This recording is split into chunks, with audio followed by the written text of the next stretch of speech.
1986년 9월 경기도 화성. 1980년대의 화성시는 지금처럼 화려한 신도시가 아니었습니다. 밤이 되면 가로등조차 드물었고 논밭 사이 좁은 농로에는 사람 그림자조차 보기 힘들었습니다. 사람들은 서로를 알고 지냈고 대문도 잘 잠그지 않던 시절. 그런데 그 평범한 농촌에서 대한민국 역사상 가장 악명 높은 연쇄살인범이 등장합니다. 그리고 앞으로 4년 동안 10명의 여성이 차례로 사라집니다. 또 여성 시신 발견. 화성의 연쇄살인범. 범인은 누구인가? 대한민국 최대 수사. 하지만 더 충격적인 건 범인만이 아니었습니다. 이 사건은 무능한 수사, 강압수사, 억울한 옥살이, 공소시효, 그리고 국가 시스템의 실패까지 모든 비극이 한꺼번에 폭발한 사건이었습니다. 오늘은 화성 연쇄살인 사건의 모든 것을 처음부터 끝까지 시간 순서대로 파헤쳐 보겠습니다. 1986년 9월 한 노인이 발견됩니다. 71세 여성. 장소는 농수로 근처. 처음 발견 당시 상황은 굉장히 충격적이었습니다. 피해자는 목이 졸려 있었고 성폭행 흔적까지 남아 있었습니다. 당시 경찰은 처음엔 강도, 원한, 우발 범행 등을 의심했습니다. 그 시절엔 연쇄살인범이라는 개념 자체가 한국 사회에 거의 없었기 때문입니다. 하지만 한 달 뒤 또 시신이 발견됩니다. 이번 피해자는 20대 여성. 그리고 경찰은 소름 끼치는 공통점을 발견합니다. 밤늦은 시간, 외진 농로,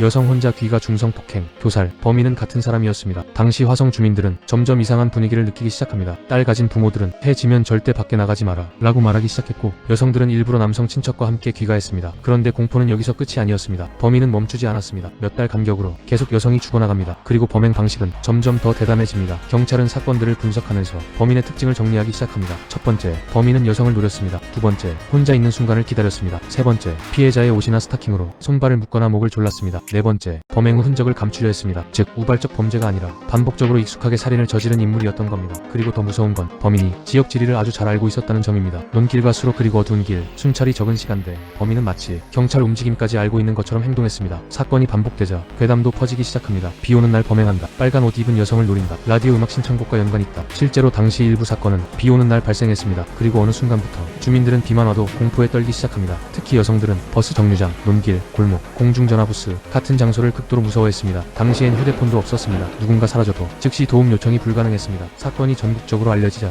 경찰은 초대형 수사본부를 꾸립니다. 수사 규모는 상상을 초월했습니다. 형사 수백 명 투입, 군인 예비군 동원, 용의자 수만 명 조사, 혈액형 검사, 채모 검사, 전과자 전수조사. 당시 기준으로는 대한민국 역사상 최대급 수사였습니다. 그런데도 범인은 잡히지 않았습니다. 이유는 간단합니다. 당시 한국에는 DNA 수사 거의 없음, CCTV 없음, 프로파일러 없음, 데이터베이스 없음. 지금 기준으론 믿기 어려울 정도로 원시적인 수사 환경이었습니다. 결국 경찰은 사람을 몰아붙이기 시작합니다. 당시 형사들은 엄청난 압박을 받았습니다. 언론은 매일 경찰을 비난했고, 주민들은 대체 범인 언제 잡냐며 분노했습니다. 위선 압박도 심각했습니다. 그러자 수사는 점점 폭력적으로 변합니다. 조금만 수상해 보여도 불법 연행, 폭행, 협박, 잠 안 재우기 같은 일이 벌어졌습니다. 그리고 결국 가장 끔찍한 사법 비극이 탄생합니다. 1988년 13세 여학생이 살해됩니다. 이 사건이 바로 유명한 화성 8차 사건입니다. 그리고 경찰은 한 남자를 체포합니다. 윤성여. 그는 경찰 조사 끝에 범행을 자백합니다. 사건은 해결된 것처럼 보였습니다. 하지만 훗날 밝혀진 진실은 충격적이었습니다. 그 자백은 폭행, 협박, 강압 수사 속에서 나온 것이었습니다. 심지어 증거도 빈약했고 진술도 여러 번 바뀌었습니다. 그런데도 그는 유죄 판결을 받습니다. 그리고 무려 약 20년 동안 감옥에 갇혀 있게 됩니다. 진범도 아닌 채로. 한편 진짜 범인은 어디 있었을까요? 놀랍게도 그는 평범한 얼굴로 세상을 살아가고 있었습니다. 사람들은 그를 보고도 괴물이라고 생각하지 못했습니다. 그게 연쇄살인범의 가장 무서운 점입니다. 겉보기엔 평범하다는 것. 1991년 마지막 사건 이후 살인이 멈춥니다. 경찰은 혼란에 빠집니다. 범인이 죽었나? 타 지역으로 갔나? 교도소에 들어갔나? 수많은 추측이 나왔습니다. 하지만 진실은 아무도 몰랐습니다. 그리고 시간은 계속 흐릅니다. 2000년대 화성 연쇄살인 사건은 대한민국 최악의 미제로 남게 됩니다. 그리고 이 사건은 대중문화에도 엄청난 영향을 줍니다.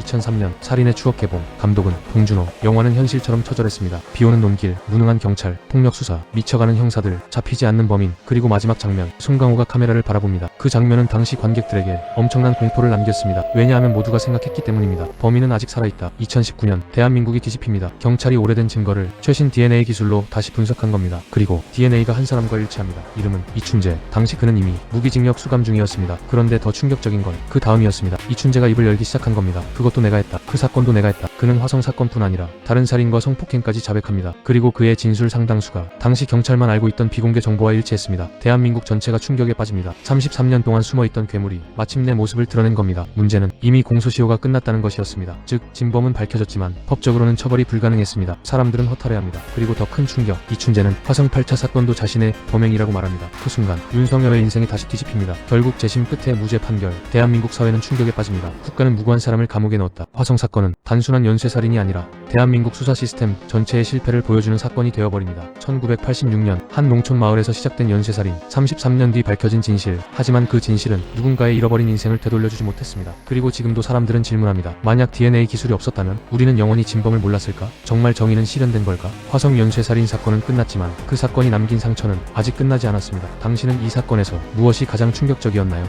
댓글로 남겨주세요. 미스터리 기록이었습니다. 감사합니다.